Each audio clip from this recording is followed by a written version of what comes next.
Hold on a second, guys. Just 1 minute. Oh, okay, there it is. This is gonna blow your friggin' minds against the wall. Pirate Vampire! Yardy, yardy, yard, I want your blood! Welcome, everybody, to the 13 Nights of HoroWeen, counting down the top 13 best One Piece villains and antagonists in the story, and we've reached the top 3! Dun-dun-dun-dun-dun! I was gonna do a little intro to be like, the top 3, but, you know, I think that covers for pretty much everything we're gonna do. The dun-dun-dun-dun-dun! Alright, are you ready? Now look, I know at this point in the list, a lot of people think they know what's what. They think we know where we're going with this. They can just assume which villains are gonna be in the top 3 just because they're popular. Well, guess what? You're probably right, because today we're talking about Blackbeard. Marshall D. Teach! Sort of like the negative Whitebeard. I know that's a comparison that's, you know, not a lot of people make, but he is sort of like that. Now look, I've been going back on the dude's channel recently. The dude. Oh yeah, I'm okay, this is the Big Lebowski's channel now. No, I'm going back on Tekking's channel, and I've discovered this is a guy that he talks about quite a bit. He's made a discussion video about him. He's talked about his devil fruit abilities and the fact that he has 2 of them. He's talked about his crew in general. He's talked about what would happen if the Straw Hats ever directly fought against the Blackbeard pirates. So I really feel like there's not much for me to add here. Just go watch one of those 4 videos if you want to learn anything more about Blackbeard. But something that I really just want to know, what's his fucking deal? Like, seriously, what series of events led him to be where he is today? Alright, and you know what? The comparisons between Blackbeard and Luffy are redonkulous. You know, as in redonkulous. And that's something people have always brought up before, okay? Blackbeard is not the kind of villain that's always kind of like shitting on Luffy's thing. Luffy's about, you know, high adventure, finding the One Piece, the Age of Dreams. And Blackbeard's kind of about that too. He's like, ah, yeah, kid, the Age of Pirates will never end. The One Piece is real, it's all true. Sky Island's real too. You know, so it's not like Blackbeard's like, you know, stop dreaming, kid. It's, you know, they're very similar in that regard. But yeah, also, he's not even like, he's actually pretty fair with his own crew, you know? I mean, they respect him because of a power standpoint, because he has the power of the Yami Yami no Mi, which gives him the ability to negate any devil fruit power if he touches them. He also now has the power of the Gura Gura no Mi, and we've learned in recent arcs that he's actually the entire Blackbeard pirate crew, and, you know, he's a Yonko now, so he has like an entire fleet. He's actually an admiral. I think that's his title right now. Admiral Blackbeard. They're going around the New World capturing and killing pirates and stealing devil fruit abilities, so maybe he has even more abilities in his little bag of tricks than just the Yami Yami and the Gura Gura. But beyond just power, I think there's other reasons why they follow him. You know, maybe because he has like some sort of master plan involved here that's going to benefit everybody in his crew, at least the core members of his crew, you know, like Lafitte, Shiryu, Burgess, you know, everyone else that follows him, like, you know, the main, you know, vanguard unit of the Blackbeard crew. They might just be a bunch of pirates that were like, yeah, screw Whitebeard, Blackbeard stormed into Marineford. He took action. He did what he did. He, you know, took Whitebeard's ability, and then he bounced. I think that's pretty respectful as far as the pirate life goes. You know, they'd see him doing that, like, okay, I want to join that guy's crew because he seems to have a plan. He has decent leadership skills, is what I'm getting across here. He's not the smartest, and he's not the strongest, though. Keep those things in mind. He's done some really dirt stupid things in the story before. He tried just, you know, walking through Impel Down like that was just gonna work. Like, Magellan was right in front of him. I don't know if Blackbeard knew what Magellan's ability was. You'd think he would. And they're walking all cool toward Magellan like, hey, you must be Magellan. Magellan's like, I don't have time to deal with your shit. And there's poison waves, like Hydra's the hell out of them. And they would all have died, like right there. And they would, I mean, they would have looked cool doing it, like walking forward all awesome in a row and then But no, and then Shiryu shows up and gives him the antidote, and okay, good job there. But that was kind of a stupid move.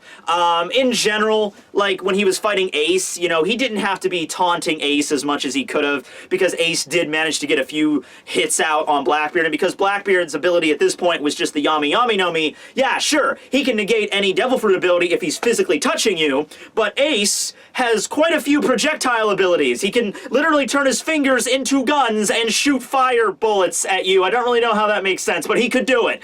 So, and he's like taking flame spears and chucking at him. Blackbeard can't turn intangible, or rather, if he does turn into darkness, it just sucks up everything around him, pain included. So his sensitivity to pain is like through the roof. So, you know, if he really wanted to get that done, he would have just shut up about his power, and the second he saw Ace would have just been like, Kuroozu, Black Vortex sucked him in and took his powers and just beat the crap out of him. But he didn't do that. He was sitting there taunting him for a little while, as if Ace was going to join his crew. I don't know, that's something else. To even think that Ace would turn on Whitebeard is also not a very smart move on BB's part there.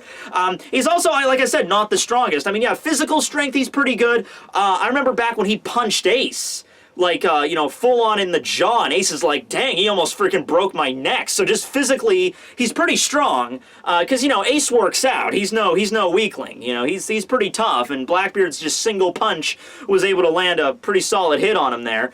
But he's not, like, incredible. Like, yeah, he's got the Gura Gura no Mi now, which, if trained correctly, because after he got it at Marineford, he didn't really know how to use it all too well. Maybe he trained with it the last 2 years, he can actually do some stuff with it.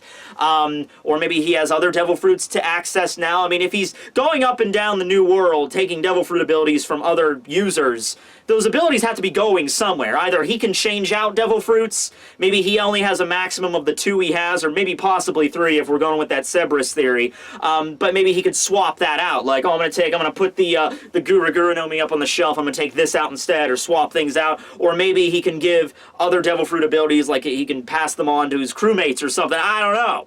But I really want to find out the whole deal with the Devil Fruits, how that works with him, personally, what makes his body special and everything, and also I want to know about his origins. Because I feel like whenever we do get Blackbeard's backstory, it's going to be eerily similar to Luffy's. It's going to be very creepily similar to Luffy's backstory. Probably the same basic gist, except Blackbeard was alone, because we got this artwork that Oda drew of him when he was a little kid, and we just see him in scraggly clothes. He looks pretty beaten up and covered in dirt, and, next to the moon, and he's just, like, crying there, shivering in the corner. So it seems very apparent that, he didn't have a lot of friends growing up, and he didn't have a lot of support, but he had his dreams, and that's what got him to today. But he's been working with this double cross thing for years. I mean, he joined Whitebeard's crew when he was like 16 or something, and quite possibly since those early days had this plan to try to find the Yami Yami no Mi and then take it, killing Thatch in the process, and then, enacting this plan. So this is something he's been going at for decades.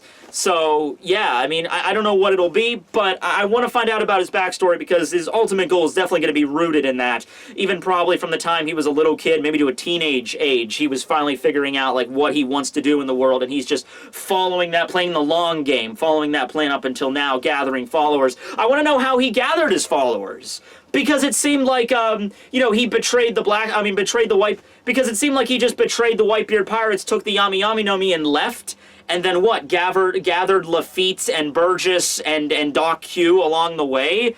No. Because the timelines don't seem to match up. It seems like Blackbeard was already kind of working with people in the shadows.